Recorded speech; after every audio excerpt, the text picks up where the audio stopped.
Well, I'm going to talk about a real kind of an odd subject today. It's throwing the baby out with the bathwater. Okay. So what do I mean by that? Well, there are a lot of ones that went through Kundalini journey, get to realization, and then they go, they don't want to talk about it. Like you had Krishnamurti, went through a very difficult time with Kundalini, completed, but he never wanted to talk about it. Okay. My own guru went through Kundalini, taught by 3 tantric masters. Okay. Then he met Punjaji. Everything fell away at that point.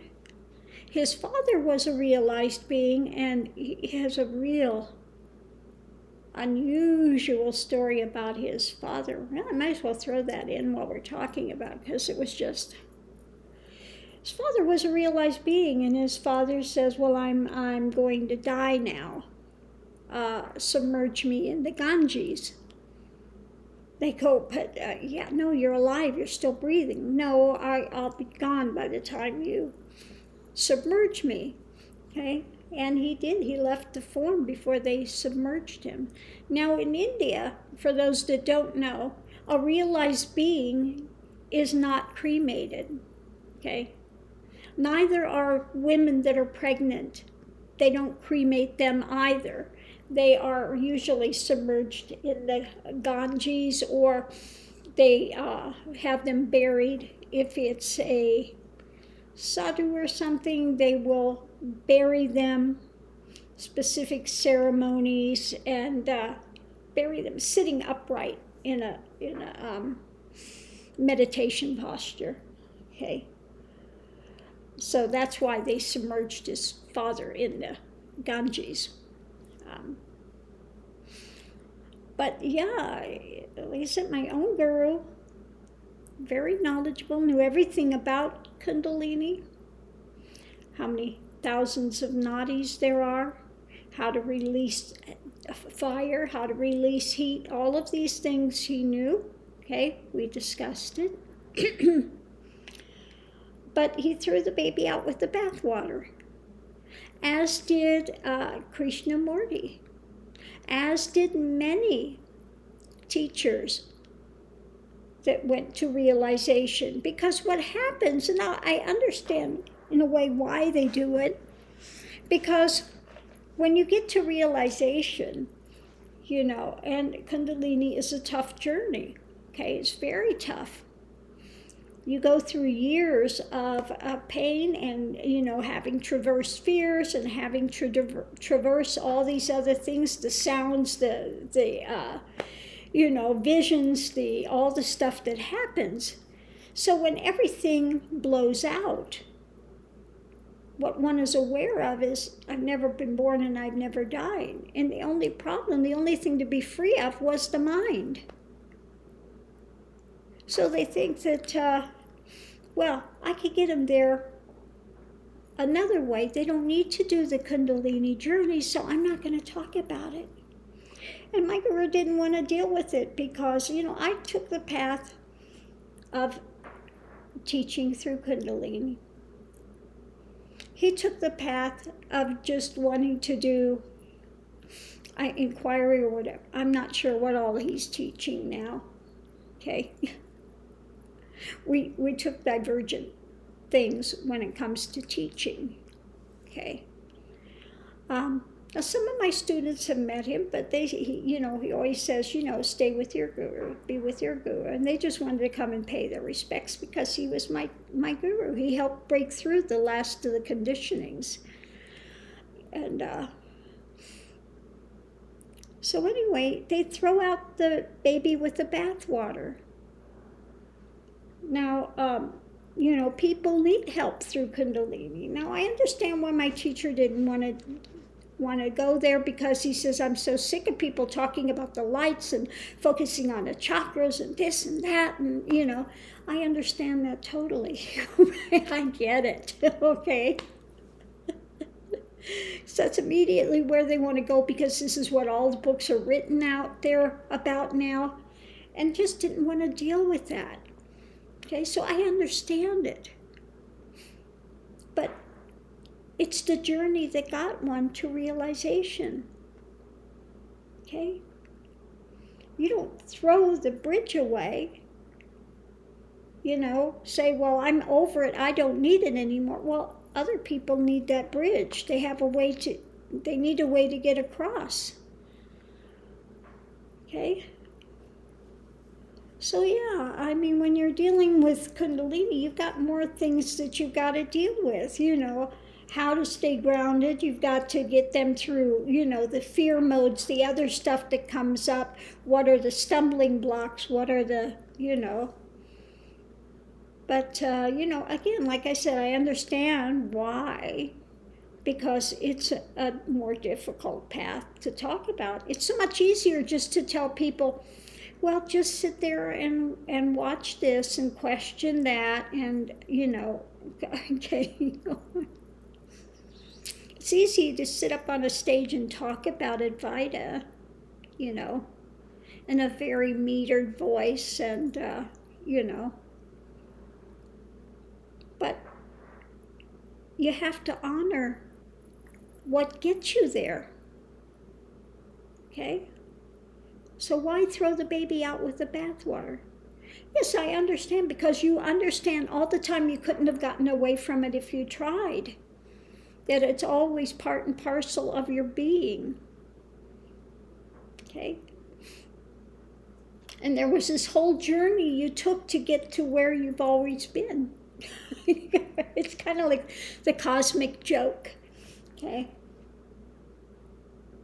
But, in sitting with things, you see that, if it weren't for Kundalini and the difficulty of these things to look at and bring them up and flush them out where you couldn't get away from them, you would probably want to dismiss it, or you would want to distance yourself from it rather than questioning it deeply and using it as a door to go forward. So Kundalini has its place. Okay? It has its place. Ramakrishna, what's Kali? Kali's Kundalini, okay? Kali is Kundalini, okay? So there are those, again, they want to poo-poo it, they don't understand it. They don't understand Kali, what she stands for, what she is, the teachings that are there, okay, the wisdoms that are there. That path, it is a bona fide path, okay? There are many different types of paths. Not everybody is suitable for every path. There are some that can do a bhakti path and can surrender 100% and be totally love it and be lost within that, absorbed into that. But for others, it doesn't suit them at all. It doesn't fit their, it doesn't fit for them as a way to go forward. Okay? So again, I don't understand this throwing the baby out with the bathwater.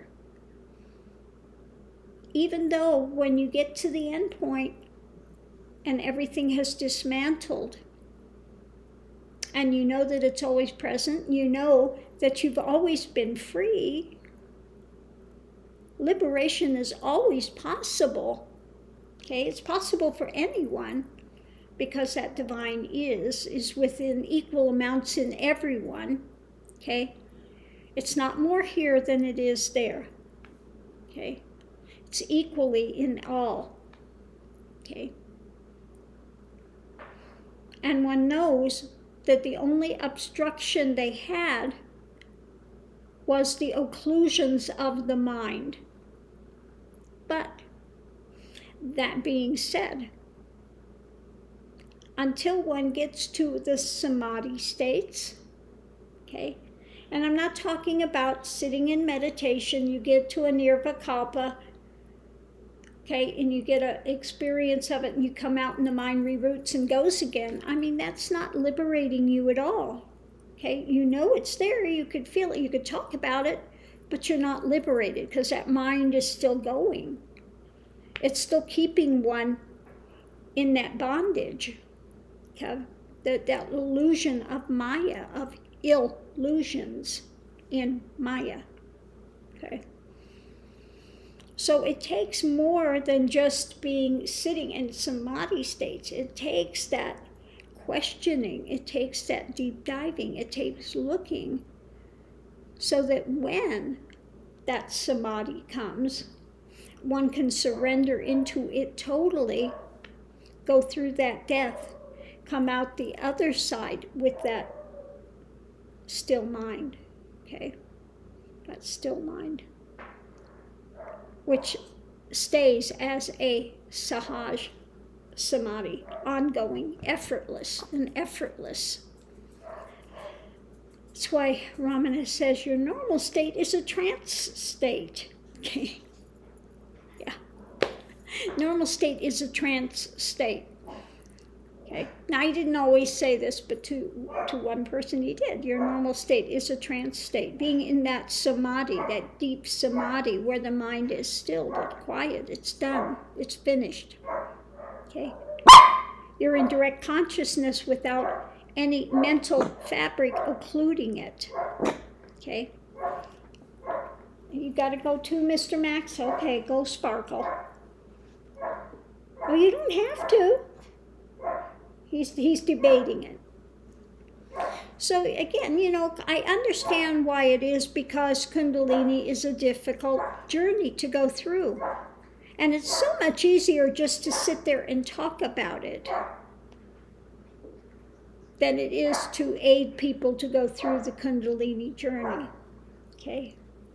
Because there is so much fallacy out there about it, about lights and chakras, and this one's blocked and that one's open and this and all that other stuff that you've got to go through and get rid of before you can move them forward.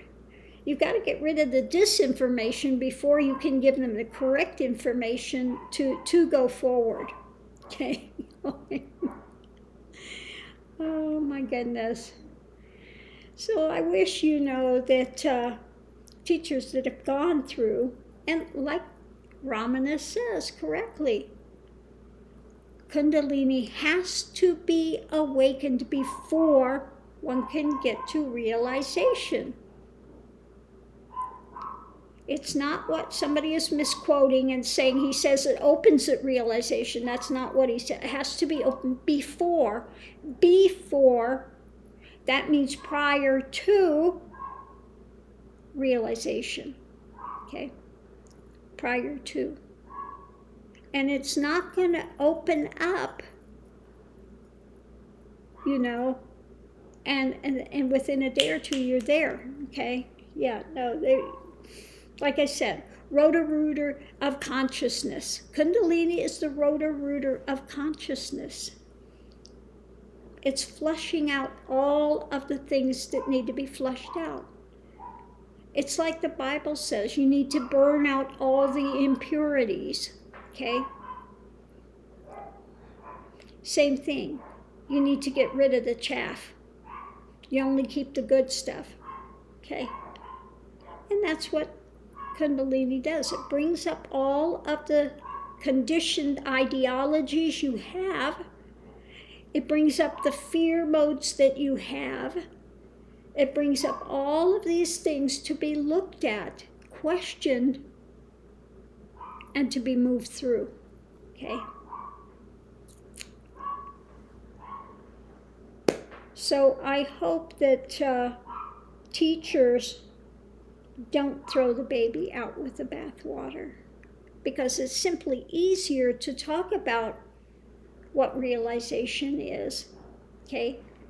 About the still mind, about you're already liberated, okay? And the thing is just to cognize it, but how do you cognize it? You don't get it there. Like Krishnamurti found. He tried to talk people there, and he didn't get any that were realized, because you can't talk somebody there. It doesn't work. You can't reason your way there. Okay? Doesn't work. There have to be internal changes that take place in consciousness. Okay? It's not like a college course where you're going to take a college course and graduate at the end. Okay. The ego doesn't get enlightened, although there are those that, like I said, they get a glimpse, the mind reroutes, what comes back, they are an enlightened persona, okay? And that's where you have the danger, when you have somebody that gets a glimpse, the mind reroutes, and then they want to set themselves up as a god. And again, contrary to what's being put out there, I do not see myself up there with Jesus Christ, but I hear this in every other sentence, okay? And as far as being up there with Buddha, Buddha self-proclaimed. Buddha said, I am awakened. That means I am a realized being. Yes, he did say that. So this idea that realization, people are never going to say that it's realization. If they say it, then that's fake. Well, then Buddha must have been a fake person. That's all I can say. Or anybody that's written the Ashtavakra, the Vivekchudamani, any of the great texts. Sankacharya must be a fake. They all must be fakes, okay? Because they all said that they were awakened, realized, okay? I am that which is unborn, okay?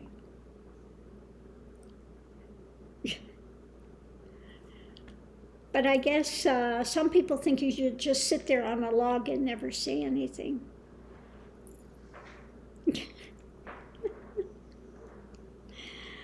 So anyway, I'm going to leave this here. And again, I understand why people do it, because there is a consciousness shift, and one sees that they always had that potentiality to be liberated.